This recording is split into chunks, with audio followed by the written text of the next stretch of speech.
ذلت اور رسوائی کا شکار ہو چکی ہے. تمہیں پتا ہے اللہ اکبر ایک دور وہ گزرا ہے اگر کسی کو علم سیکھنا ہوتا تھا تو امریکہ اور برطانیہ نہیں جاتا تھا.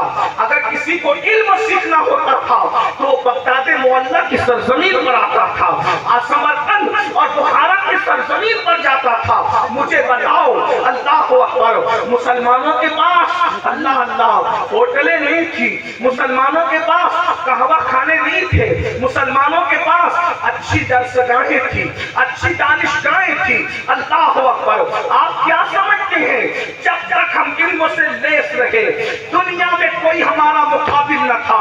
آپ جانتے ہیں سائنسداں کوئی ہوتا مسلمان ہوتا, جغرافی داں کوئی ہوتا مسلمان ہوتا, علم طب کا مالک کوئی ہوتا مسلمان ہوتا.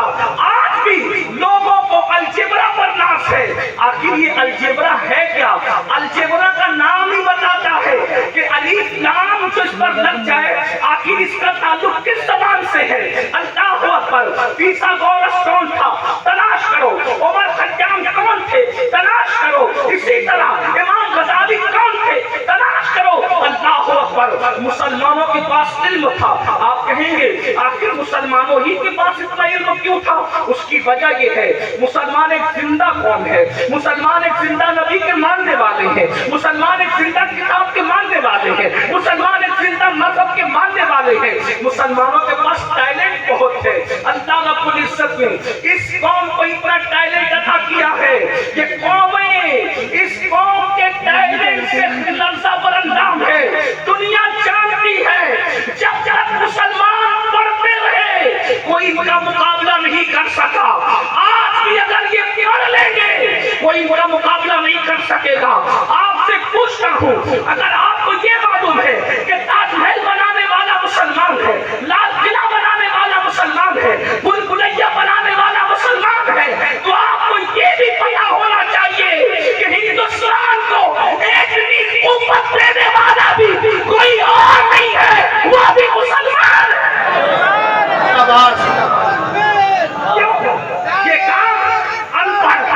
یہ کام ان پڑھ اور جاہل لوگ نہیں کر سکتے. یہ کام ان پڑھ اور جاہل لوگ نہیں کر سکتے. یہ کام اگر کوئی کر سکتا ہے تو پڑھے لکھے لوگ کر سکتے ہیں. میرے آقا علیہ الصلوۃ والتسلیم کے پیارے دیوانوں, اپنی بات کو آگے بڑھانے سے پہلے بتاؤں, میں نے دعویٰ کیا, سن لینا صرف, میں نے دعویٰ کیا کہ سائنسداں مسلمان ہوتے تھے, لوگ بھکاری بن کر ہمارے پاس علم کی خیرات دینے کے لیے آتے تھے. اس کا ثبوت پیش کروں, میرے جو نوجوان بچے یا بچے بیٹے اور بیٹیاں بیٹھے ہوئے ہیں انہوں نے سائنس میں ایک اصول پڑھا ہوگا. سائنس کے علوم میں سے ایک علم ہے علم صوتیات, عربی میں اس کو علم صوتیات کہتے ہیں, یعنی کہ آواز کا علم. آواز کا علم جو ہے یہ ایک مستقل فن ہے, مستقل ٹاپک ہے, مستقل عنوان ہے. اب آپ کو میں ضابطہ سمجھاتا ہوں, بچے میری تعریف کریں گے. آواز سنائی کیوں دیتی ہے؟ آواز سنائی کیوں دیتی ہے؟ تو میرے یہ جو نوجوان بچے جنہوں نے سائنس پڑھا ہے, مفہوم الفاظ بدلیں گے مفہوم وہی رہے گا. آواز اس لیے سنائی دیتی ہے کہ آواز کی لہریں ہوا کے دوش پر سفر کرتی ہے, اسی لیے آواز سنائی دیتی ہے. یہی ضابطہ ہے سائنس کے اندر. آواز اسی لیے چاند پر آواز سنائی نہیں دیتی, خلا میں آواز سنائی, یعنی جہاں ہوا نہیں ہے وہاں آواز سنائی نہیں دے گی. اسی طرح اگر کسی کو کانچ میں بند کر دیا جائے اور وہ اندر سے بولے تو آواز سنائی نہیں دے گی, کیونکہ وہ بول تو رہا ہے, ہونٹ ہل رہے ہیں, مگر آواز باہر کیوں نہیں ہے؟ کیونکہ اندر کی ہوا باہر نہیں آ رہی ہے اور محتاج ہے الفاظ کہ وہ ہوا کے دوش پر سفر کرے, تبھی وہ کسی کے کان کو سنائی دے سکتے ہیں. بولو علم صوتیات کا یہ ضابطہ ہے کہ نہیں؟ سائنس نے بیان کیا ہے کہ نہیں؟ اپنے آپ سے پوچھتا ہوں. سب سے پہلے اس ضابطے کو دنیا کے اندر کس نے پیش کیا؟ لوگوں نے علوم چرائے, فنون چرائے اور ہمارے بزرگوں کے ناموں کو چھپا کر کے اپنے نام چپکا کر کے ان ظالموں نے ظلم کیا ہے. لیکن افسوس ہے ہم نے سب کی تاریخ پڑھی, اپنے اسلاف کی تاریخ نہیں پڑھی, اپنے بزرگوں کی تاریخ نہیں پڑھی, کیونکہ ہمیں تو فرصت ہی نہیں ہے. ہم انٹرنیٹ پر فلمیں دیکھنے میں اتنا مصروف ہے, ہمیں پتہ ہی نہیں ہے کہ ہمارے